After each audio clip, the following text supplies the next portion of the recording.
BPL শিরোপা জয়ের গৌরব নিয়ে বীরের বেশে নিজ শহরে ফিরেছে রাজশাহী ওয়ারিয়র্স। ঐতিহাসিক এই সাফল্য উদযাপন করতে সোমবার সকাল থেকে দুপুর পর্যন্ত উৎসবের নগরীতে পরিণত হয় রাজশাহী। ছাদখোলা বাসে শহর প্রদক্ষিণের মধ্য দিয়ে চ্যাম্পিয়ন দলকে দেয়া হয়েছে এক রাজকীয় সংবর্ধনা। বিমানবন্দরে বিপিএল ট্রফি হাতে পৌঁছান রাজশাহী ওয়ারিয়র্সের ক্রিকেটাররা। সেখানে আগে থেকেই প্রস্তুত ছিল একটি বিশেষ ছাদখোলা বাস।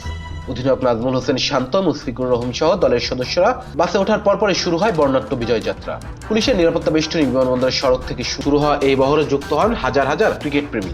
সমর্থকদের হাতে থাকা গৌরবের রাজশাহী, কাপ আইতেছে বাড়িতে এবং চ্যাম্পিয়ন ওয়ারিয়র্স লেখা প্লেকার্ড ও ব্যানারে পুরো আয়োজন ছিল ভিন্ন মাত্রায়।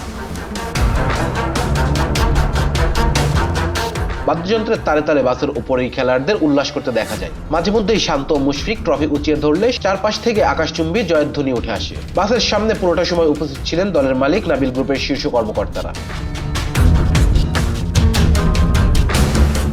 সংবর্ধনায় অংশ নেয় উপশহরের বাসিন্দা আলামিন ও কলেজ ছাত্র রৌফ ইসলাম জানান, এই দিনটির জন্য তারা বছরের পর বছর অপেক্ষা করছে। নিজের শহরের দলকে চ্যাম্পিয়ন হিসেবে দেখাটা তাদের জন্য বড় অনুপ্রেরণা। রাজশাহীর ক্রীড়া ইতিহাসে এই জয়কে নতুন এক অধ্যায় হিসেবে দেখছেন স্থানীয়রা। ক্রিকেট প্রেমীদের মতে ছাদখোলা বাসের এই রাজকীয় সংবর্ধনা ও বিজয় যাত্রা রাজশাহী মানুষের মনে দীর্ঘকাল উজ্জ্বল স্মৃতি হয়ে থাকবে। Please subscribe our channel to get more information about Sports World.